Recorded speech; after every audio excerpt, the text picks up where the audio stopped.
I'm going to try to keep this short because it is past midnight at this point. But Clemson picks up their 7th ACC Championship win in the past 8 years with a 39-10 win over North Carolina. A dominant win for Clemson after struggling to close out this season, really.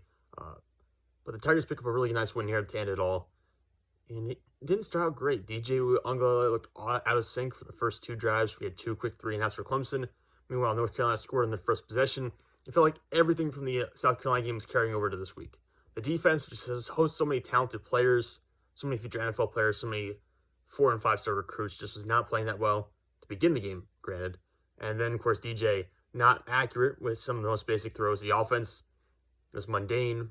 You're not really going anywhere, no really deep shots, nothing really unlocking the deeper parts of the field, nothing really even threatening North Carolina's defense, which was missing a few key players, including starting cornerback Storm Duck for this game.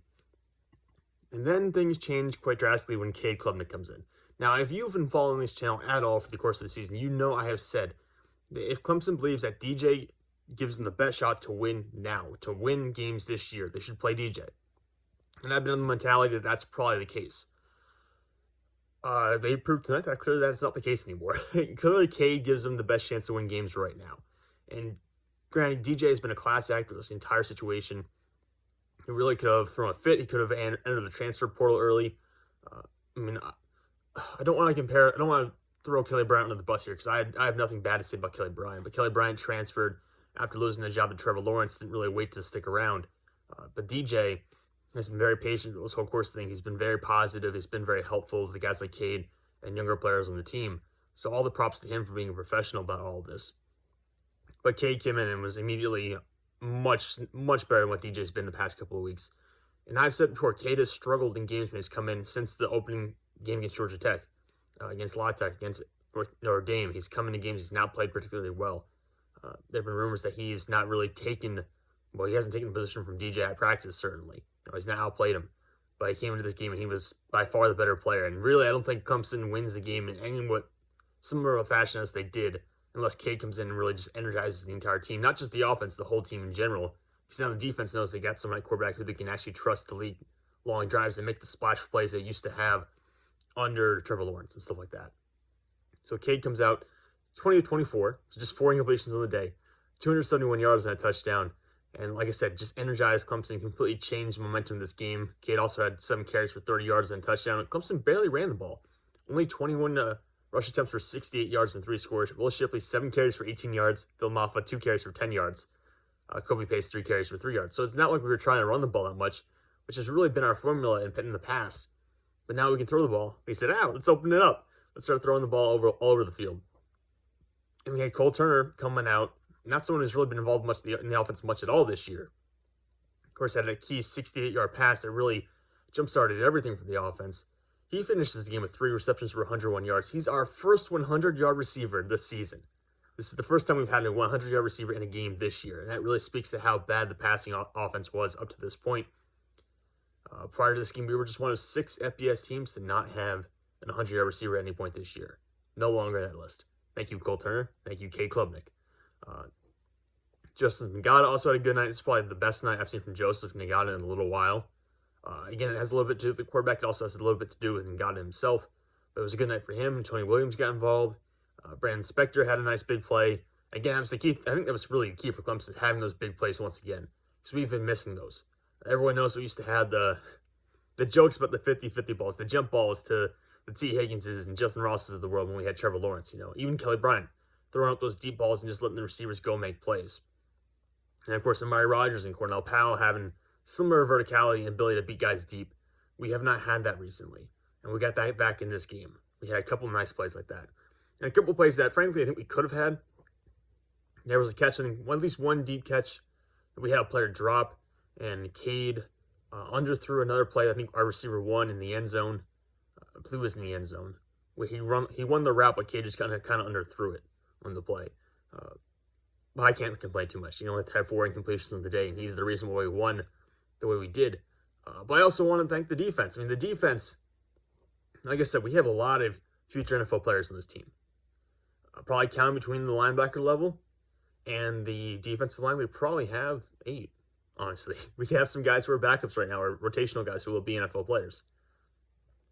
7 or 8 guys up front like that. But they did not play particularly well to close out games. And they had some really bad showings this year, to be honest. The second half, South Carolina was not very good. You can go back to Wake Forest. Wake Forest was not a good game for the defense. Notre Dame, obviously, not a good game at all for the defensive front. This was a very good game for the defense. Every level of the defense was awesome today. Jeremiah Trott Jr. is actually looking like potentially the best linebacker on this deep linebacker room, which is kind of crazy to say considering you have Barrett Carter and Trenton Simpson, who are just probably going to both be first-round picks. Trotter's trending that direction. Trotter actually, I think, will be an All-American this year and be the only All-American probably from this defensive line, or for this defensive front, excuse me. But Trotter finished the day with 3. He's going to get credit with 3 sacks. Those weren't like true sacks per se. Those were tackles for loss behind the line of scrimmage where he tracked down Drake Maye, who was trying to scramble, and he got him down that way. So Jeremiah Trotter Jr. and his speed silent to silent is awesome. I mean, his range, him and Barrett Carter and Trent Simpson, all those guys, the range they have as tacklers and the ability to influence the play from silent to silent is amazing. So they were terrific today. I thought Makuba did a decent job on Josh Downs throughout the course of the day when he got paired up with him. Downs is always a hard guy to maintain, especially when they're throwing him short passes like they were today. Because he's not really someone who's going to break a lot of tackles, but he is someone who does a good job creating separation and has that burst and a little bit of twitchiness in there and a little bit of elusiveness to make you miss the first time around and kind of pick up yardage. And just generally, like I said, easy separation. And Makuba, who's more of like, I value him more as a safety than a guy who's going to come down and play in the slot or who's going to play man corner on the outside. He's going to push into that role considering the state of our secondary and some of the young players we have. But I thought he handled his assignment very well tonight. RJ Mickens came back in the second half after missing the first half because of the targeting call last game. He was very good. I have to give Nate Wiggins huge props. He's come a long way in terms of his playing, in terms of his play on the field from where he was at the start of the year. He's probably been the player who has, outside of Jeremiah Trotter Jr., Nate Wiggins has been the player who's developed the most from the start of the year to the end of the year. He is really looking like he can be a top corner for us going into next season.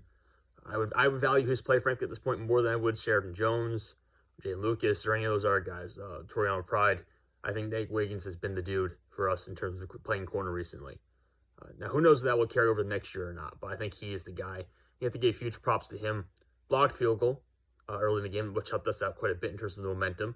And then the 98-yard pick six, which is just what kind of set. I don't want to say what set everything in motion because we already had that from the offense side of the ball, but it's what put us over the top, and then we never let up.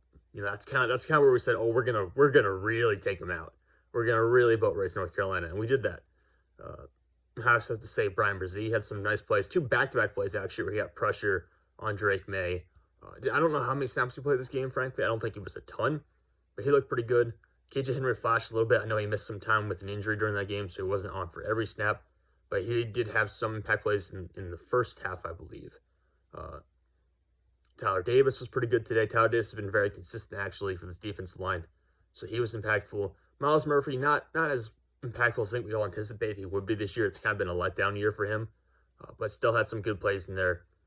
So overall, I think this defense was fantastic. And like I said, the linebackers are probably the best group of this whole unit. Trotter Jr., Barrett Carter, Trenton Simpson, they probably had the best day of the group.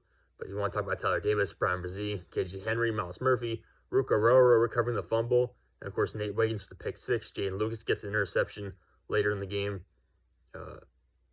There's a lot of things to like about this team. And then even Wade Woodice, who's getting snaps here later in the season, I think he almost had an interception. He just barely missed in this game. But Woodice is a guy who we can look forward to coming up and playing a larger role for us moving forward. So I'm happy to see some of these guys emerging later in the year, especially these young players, these like freshmen and sophomores.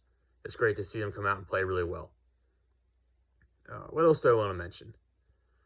Some stats. Yeah, we got to congratulate BT Potter, obviously our superstar kicker, who I think will play in the NFL. I don't know if he'll be drafted. I really don't know. It will kind of come down to the strength of his leg, I believe. But I think he's got a good shot to be drafted. And he's now, I think they said the first ACC kicker in the history of the conference to have 4 consecutive seasons with 100 or more points. So props to the BT Potter for being one of the best kickers in conference history, one of the best kickers in the nation right now, and hopefully a future NFL kicker. I'm hoping he can come through and have a good career after leaving Clemson. Sorry, my voice is starting to go a little bit. Been sick, and it's kind of stuck with me for a while here.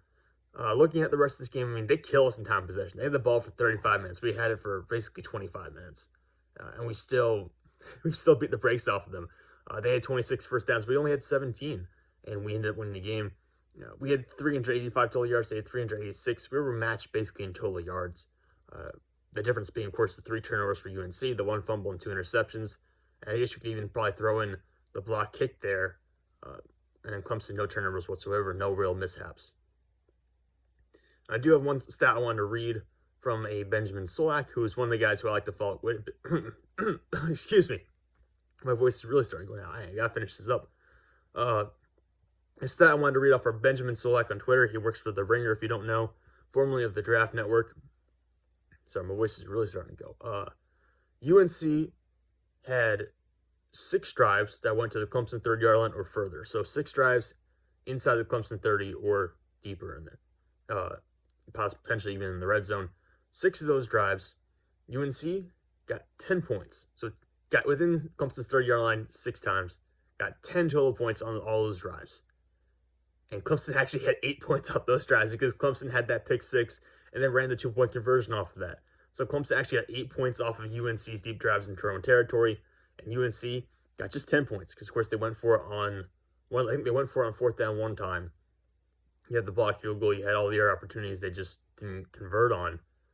I guess, we should probably mention that 2-point conversion as well. Dabo sneaks in a 2-point conversion for his son there. His son, who's the holder on extra points and field goals, gets the opportunity to punch it in there in the ACC Championship Game. So a nice little touch for him. Dabo giving his son an opportunity to go out there and make a play. But, yeah, I guess I don't really have much more to talk about. I mean, we could go through the hypotheticals of what if Cade had really played all last week in South Carolina and we had won that game. Would we be in the college football playoff? We probably would. We would be a 1-loss conference champ at that point. Like I said, Cade is not, up to this point, playing anything near close to what he did today. So I don't know if we want to go back and play that hypothetical with us. I mean, we just have to trust the coaching staff knew best what to do at the time. But I know this has probably been one of the worst coach Clemson teams, I guess we could say, or one of the most controversially coached Clemson teams in a while. So I don't know. I really don't have any answers for you guys. I don't think we can want to play that. I don't think we want to go back and play revisionist history there. I don't think we want to go back and try to play the what-if game. I don't think anything positive will come out of it. But as it is, conference champs once again. I think we just got to accept that, this was not maybe the year we were hoping for, but still, I think we can qualify this as a fairly successful year. An 11-win team, just 2 losses, perfect in-conference schedule, 8-0, and conference champs with a dominant victory over a Heisman contender in Drake Maye. And this was a game that a lot of people thought North Carolina was going to win. So I think we stuck it to them. We beat North Carolina State. We beat North Carolina both this year. I think we just have to accept the positives from the season and be hopeful going next year, knowing we have some very young and very talented players. We're going to have Bo Collins coming back from injury. We're going to have Cade Klubnik. We're going to have Will Shipley and Phil Maffa still on the team. We're going to have Jeremiah Trout Jr., Barrett Carter. All the young defensive backs are going to have a full season under their belts. We might have Xavier Thomas coming back, since of course he was injured this year. So we'll see. But I think we got to take everything and be positive going into next year. And I guess technically the season's not over yet. We got the bowl game to play, but bowl season's always a little bit weird with opt-outs and how many guys are really going to play at full strength. So we'll see how that plays out. But for now, just going to celebrate tomorrow and celebrate through the next week.